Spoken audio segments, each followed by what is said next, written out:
What's up, y'all? I'm going to do a July and August wrap up together because I did not read much in July. So I figured I'd just put July and August together. In those 2 months, I read 9 physical books and 2 fan fictions. And the first book we're going to go over is the only non-fantasy that I read. Kind of went on a fantasy kick. Okay. The first book that I read in July was Meant to Be by Emily Giffin. I gave this book 3 stars. The plot of this is basically, it's basically the Kennedy story. It's basically JFK Jr. or RFK. I forget which one, but it's basically one of those family members' story in fiction. It was okay. Like, I read it. There's like some annotations, but really as I was reading it, I was like, I knew everything that was going to happen because it's quite literally history, but it wasn't a bad book. It's like just a nice basic romance, nothing special. The next book I read was Fourth Wing, which I've talked extensively about on this channel already. 6 stars, my favorite book currently. If I think too much about it, I get emotional. I'm not going to talk much about this because I did a whole video about it, but that was the second book I read in July. The next book I read was Six of Crows by Leigh Bardugo, I hope. This book is a part of the Shadow and Bone universe, but I was told Shadow and Bone isn't that good, but that the Six of Crows duology is amazing. So I read this without knowing what happened in Shadow and Bone. It was a little bit confusing, but you kind of pick up on it as you go along because Shadow and Bone is very magical, and this has some magic in it, but it's a heist book. This series has 6 main characters, and you get all their POVs except for one in this book, I think. And it's so interesting to be able to see what they're all thinking. Sometimes they're still unreliable narrators. Like, we'll get their POV, but then something will happen that they knew, but that they didn't tell us kind of thing, which gets a little bit frustrating in my personal opinion, but this was very, very good. I gave it 4 stars. I could honestly give it 5 stars just for the cover alone. So it's got like the crow wing, and then this is a building, these little tower things here. I think it might be the heist situation, but it's beautiful, and I love a good floppy. Speaking of, next book I read is Crooked Kingdom, which is the last in the duology. Also nice and floppy. I also gave it 4 stars. This one was very good. I like the first one more. I'm not quite sure why. I feel like the consensus I've seen is that the first one is better after you've read this, or the second one's better because the first one was introducing you to the world. I disagree. I thought the first one was absolutely amazing. This one was very good as well. That's why I got the same rating. But it was not as good as the first. I don't know. I feel like the first was like reading like the first Harry Potter book. Like, you were just in it. And then this one got technical, but it was still great. So 4 stars for each of those. And then I read A Court of Thorns and Roses. I gave this one 4 stars. My sister did warn me that you have to kind of get through this book to read the rest of the series, and it's kind of slow. It was very slow, but like the last third, where like most of the plot happens, oh my gosh, 5 stars. However, that's just 1/3 of the book, so I gave it 4 stars. I'm trying not to do any spoilers. The series is by Sarah J. Maas, and she writes similar to Rebecca Yarros, who wrote Fourth Wing, like a very casual read, if that makes sense.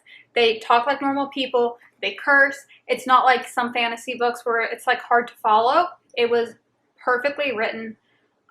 It was a little bit slow, which is why it's not 5 stars. This is the best book in the series. This is 5 stars. This is 6 stars. This is every star I could ever give in my entire life. I want this book injected into my veins. I am going to annotate the hell out of this. When I first read them, they were my sister's, and she just left for college, so now they're mine, so I'm going to reread them and annotate them. But this book is everything. I was sobbing. I was kicking my feet and giggling. I think this is a perfect story. Obviously, you need A Court of Thorns and Roses to have context, and the rest of the series is great as well, but this is a perfect story. It's a perfect love story. It's a perfect, like, politics story, if that makes sense. It's perfect. Next, we have my second favorite book in the series, A Court of Wings and Ruin. This is basically a perfect story as well. I think the love story is better in A Court of Mist and Fury, and that's why it's my favorite. I'm just so emotionally attached to that couple. But now this is a perfect war story. It's 5 stars. It's my second favorite book in the series, but it is beautiful.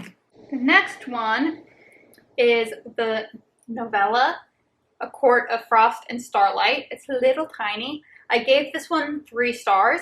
I was a little bit bored. It's one of those things where it's like, I love Rysand, Cassian, Feyre, Az. I love them so much I'll watch them do anything. This is like taking that literally. Like they were literally, it was Christmas, basically.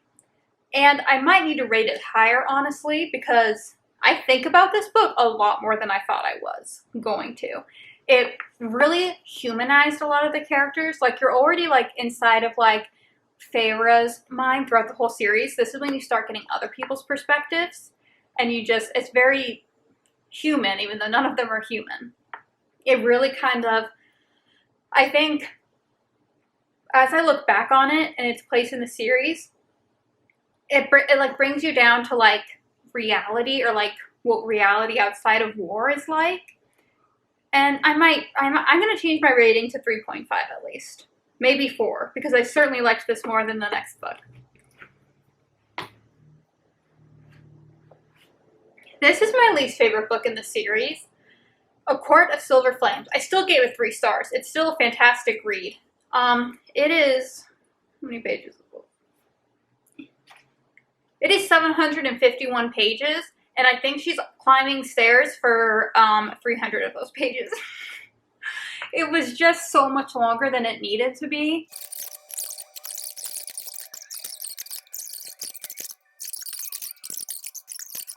I gave this one 3 stars. That was the last physical book that I read. I read a lot of fan fictions, but I read 2 that were long enough for me to deem to be read in the wrap-up. The first one is Draco and the Mortifying Ordeal of Being in Love. I'll put right here the cover.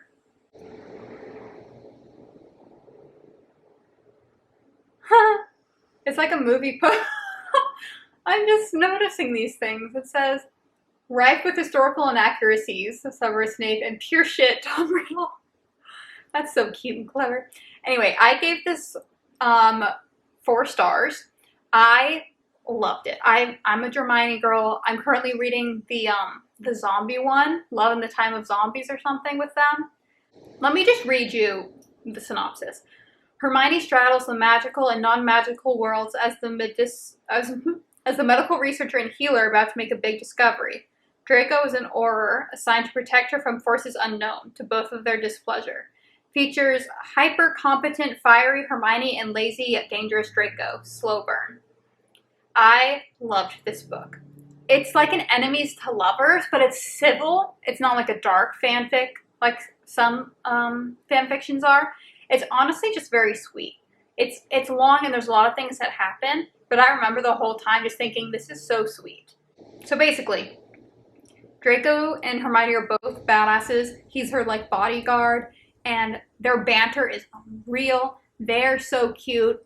Just like the way their characters are described. It was very well written. Oh, who wrote this? By Is This Self-Care? I read it on AO3. I downloaded it to my Kindle from there. It's so good. It's my favorite fan fiction I've ever read, which says a lot. Because not only have I read a ton, but I hate slow burns. It agitates me. I like DNF'd a couple this month when I was like, I'm like 300 pages in, and they still look at each other like they hate each other. But not like they hate each other, but they're gonna kiss anyway. Last one I read was On the Nature of Daylight by Icarus. It's spelled Ikorous. I also got that on AO3 and downloaded it to my Kindle. This is, oh shit, I don't want to make a Yahoo account. Who uses Yahoo anymore? Your Gmail's your Yahoo. I'm tired. Okay. Back to the original programming.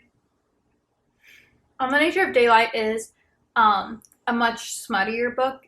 I think that one of the tags was like fast smut, slow romance. Like, you know, it doesn't make sense.